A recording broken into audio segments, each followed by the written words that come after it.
এক ভাই আমাকে গালি দিল যে তোরা হইলে বাপ মায়ের সবচেয়ে খারাপ সন্তান, বাংলাদেশের সকল পুলিশ হইলে কুলাঙ্গার, এদের জন্মের ঠিক নেই। আমার কথা হইলো যে ভাই, বাংলাদেশে 2,20,000 পুলিশ, আমি মাইনে নিলাম বাংলাদেশে 2 লক্ষ পুলিশ বাপ মায়ের খারাপ সন্তান, কুলাঙ্গার, মূর্খ। আমি এক মধ্যবিত্ত ফ্যামিলির ছেলে, আমার নুন অন্তে পান্তা ফুরায়, আমার 14 গোষ্ঠীতে গভর্নমেন্ট জব কেউ করে না। আমি কোনো কোঠার পুলিশ না, আমি সাধারণ কোঠায় ভর্তি হয়েছি। আমার এই চাকরিটা হবে আমি কখনো আশাও করিনি। আল্লাহ আমার রিজিক লেখছিল পুলিশের চাকরি, আজ আমি চাকরি করি, আজ আমি কুলাঙ্গার। আমি একজন স্টুডেন্ট ছিলাম, আমি এইচএসসি পাস করে এখানে আসছি। যাই হোক, জনগণ আমাদের গালাগালি দেবে, এটা আমরা শুনি বা আরো শুনতে হবে, তা নিয়ে আমার কোনো আফসোস নেই। কিন্তু আমার যেটা বলার সেইটা হইলো,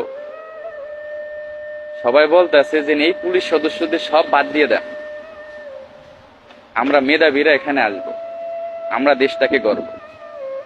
ভাই, আমাদের ভিতরে হাজার হাজার বিসিএস ক্যাডার আছে। আমার লেখাপড়া এখন চলমান। এই যে দেখেন, এখন বাজে রাত 3টা, আমি রাস্তার ভিতরে একা, কেউ নাই, আমি একা আছি। কার জন্য আছি? আমার মা বাবার জন্য? অবশ্যই না, দেশের মানুষের জন্য। সবাই ঘুমাচ্ছে আর আমি সারা রাত এই রাস্তায় দাঁড়ায় দাঁড়ায় ডিউটি করব। সকালে ঘুম থেকে তারা উঠবে ফ্রেশ মাইন্ডে, যখন আমারে দেখবে, মানে সরাসরি না পারলে মনে মনে একটা গালি দেবে যে শালা কুলঙ্গারের বাচ্চার মুখটা দেখলাম, আমার দিনটাই খারাপ হয়। তাতেও আমার কোনো আফসোস নাই। কিন্তু কথা হইলো যে মেধাবী স্টুডেন্টরা যে আসবে, বাংলাদেশে তো আবার সরকার গঠন হবে, আওয়ামী লীগ আসুক, বিএনপি আসুক, জামাত আসুক, XYZ যে কোনো সরকার আসতে পারে, দেশের পরিস্থিতি তো আবারও খারাপ হতে পারে। তখন এই যে নূতন করে যে পুলিশ বাহিনী গঠন হবে বা যারা আসতে চাচ্ছেন, ভাই আপনাদের কি গালি দেবে না? কিন্তু আপনারা তো কুলাঙ্গার মায়ের সন্তান না, আপনারা তো আদর্শ মায়ের আদর্শ সন্তান। আপনারা বাংলাদেশ গঠন করার জন্য পুলিশ বাহিনীতে আসতে চাইছিলেন, তো আপনাদের তো তখন গালি দেবে। কেমন লাগবে তখন আপনাদের? সব পুলিশ খারাপ না ভাই, সবাই এক না,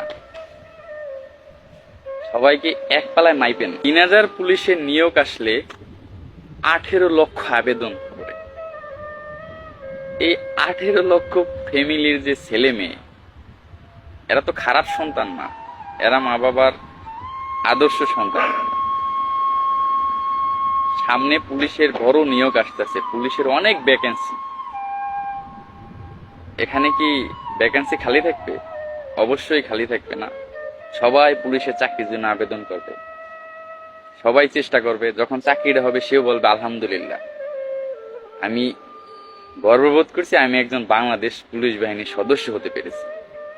এই কথাটা আমিও বলছিলাম যখন চাকরিটা পাইছিলাম। মা বাবার মুখে হাসি ফুটছিল, আমার মুখেও হাসি ফুটছিল।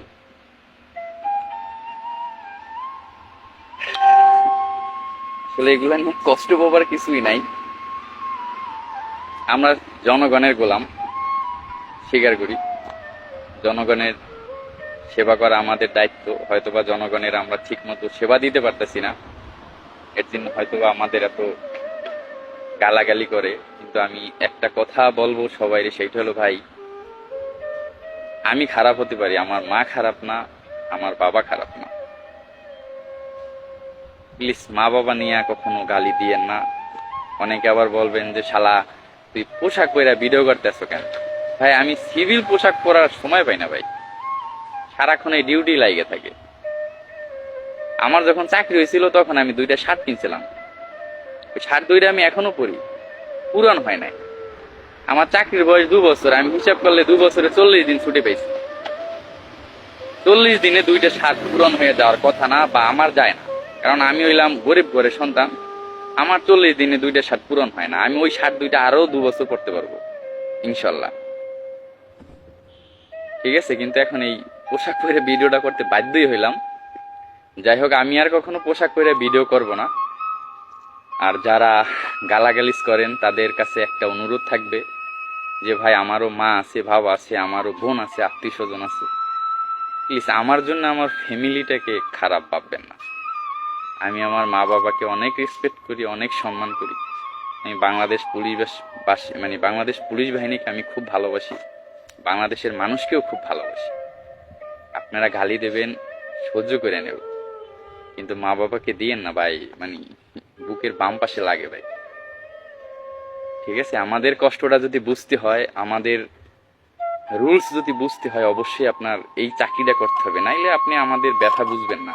আমরা সারাদিন বক বক করে আপনাদের বুঝাইতে পারবো না যে আমরা পরিস্থিতির শিকার নাকি অন্য কিছু, এগুলো সারাক্ষণ বললেও বুঝাইতে পারবো না।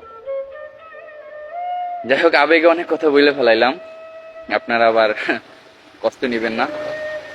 সবার প্রতি ভালোবাসা এবং শুভকামনা রইল। আল্লাহ হাফেজ।